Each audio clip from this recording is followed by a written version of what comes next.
I had a video of me listening to this album, but I literally deleted it because it was just so boring. I was just sitting there. I had no reaction to this album. This is a video about the new Trippie Red album, Mansion Music. Please help me. Okay, so this album, I've been hyped for new Trippie for a while. I loved Trip at Night. I mean, you know, and I was geared up in like last October. I was like, okay, I feel like we're gonna get, um, a Love It or To You 5. I was hyped for that. I was like, okay, I love It or To You 5. Let's go. Because I love It or To You 4 was really good. Trip at Night was really good. Pegasus was not that good. I like Pegasus, right? This album is worse than Pegasus. Okay, because at least Pegasus had, Sleepy Hollow, Kid That Kid, and Excitement, right? It had bops on it.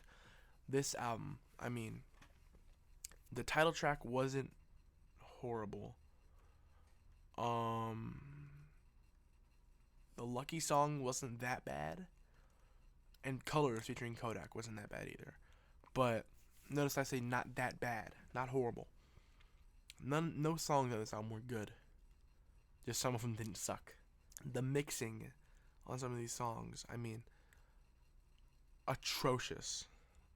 How does it get that bad? How did somebody listen to this and like, oh yeah, this is good, let's go release this? It's so confusing to me. Trippie could have mixed it himself. He literally just add 3 plugins in FL Studio. Oh my god, you don't have to. How does it literally get this bad on Travis's song? What is it? Crazy Train. And that's the other thing. This album. I'll get back to the mixing thing in a second. But this album felt like a joke. I mean, Crazy Train. Oh, we're gonna be cool now. It's all caps, which is kind of interesting choice. It's done on a few albums that are good. And then Biggest Bird featuring Summers. This felt like a meme album, right? And then Swag Like Ohio Part 2. I get Trippie's from Ohio and he loves to joke around. But Swag Like Ohio Part 2. Toilet Water. Toilet Water is like a ski mask song. It sounds like, okay, so, but the mixing thing, right? Especially on the Crazy Train, the beat just disappeared when Travis came on. And, like, his ad libs just sounded like they were in the next room over. I was like, what is this supposed to be? And then on some of the songs with, Future and Lil Baby, it was like, where does Trippie's verse end and Lil Baby's begin?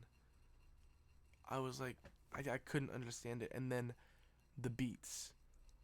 Okay, he was like, the first couple songs sounded like Summer's beats. I was confused. It sounded like off of Summer's new album, like Swing Your Pole and stuff like that, right? And then it was like the same exact beat over and over again, except for like Die Die and Colors. Colors was a really cool beat. But like I just and the he did the same thing with Pegasus. The amount of features, okay? There are so many good albums that have no features or barely any features. Like Life's a Trip. That album has like 3 features on it, I think, because it has Travis Scott, Young Thug, and somebody else on that one song Forever, and Diplo. I'm pretty sure that's it. And that album is one of Trippie's best albums. But there also are a lot of good albums that have a bunch of features. You could look Dark Fantasy, or even I Love It or To You 3 has a handful of features on it. But it's like, God, I just can't see with this album. This could be the Whole Lotta Red effect. The Whole Lotta Red effect, the Yeezus effect, is very uncommon, but that could happen with this. A lot of people have said that could happen with this. I don't see it because this album is just bad.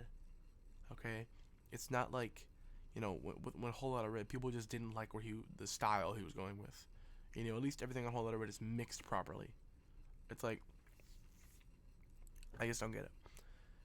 And then with the features like, okay, I'm not, some of these guys I haven't heard of. That's one thing. I don't know who Rilo Rodriguez or Fiji Macintosh is.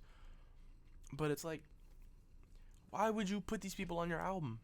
What are they contributing? Lil Baby, I hate to say it, but he's not that good anymore, okay?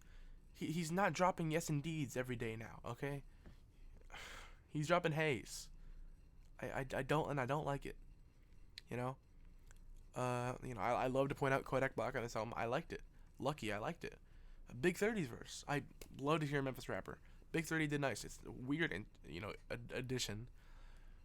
But Juice World, I thought it was gonna be another Matt Hardy where they just took old vocals and switched the beat to a rage beat. But no, this was I looked it up. This was a old song and then Trippie got on it. So that's nice. Obviously there's been a lot of that, especially from Trippie, where he gets some old Juice WRLD verse and uses it. I love Matt Hardy, but the original version is better. So I don't see where this album's going. I don't see it being good. I don't see me liking it or bumping any of the songs ever. I liked a couple of them, liked on Spotify because I thought they weren't bad. I can't get with this album. I mean, this is a lot shorter than the Heroes and Villains one because there's nothing to say. It's bad. Okay, Trippie didn't do good on this. The features didn't do good on this. The beats weren't good on this. The engineering wasn't good on this. I mean, on one hand, I can list the good qualities of this. Okay, probably the good thing I can say about this album are there's music, there's sounds. The songs are over 30 seconds. I don't know what to say. I mean, that's the other thing. With these songs, they drone on very long. Okay, all of these songs are like 2 minutes. This one's 4 minutes. All these are like the 2 to 3 minute mark, which is good if you have a song like Oomp's Revenge that's 2.5 minutes of him just right. But this is 2 minutes of Trippie going, yeah, whoa, and I barely heard any big 14s. He never said it. Like he said it, I think twice. It's like Trippie's ad libs and little monikers are like the things I love about him. And he can sing, he can rap. He didn't do either of that on this album. I'm giving it a 2 out of 10. And my favorite song is Colors featuring Kodak Black because that's the only one of the songs that's not bad. Hope you have a good day. It's hard to if you're talking about this album, but peace.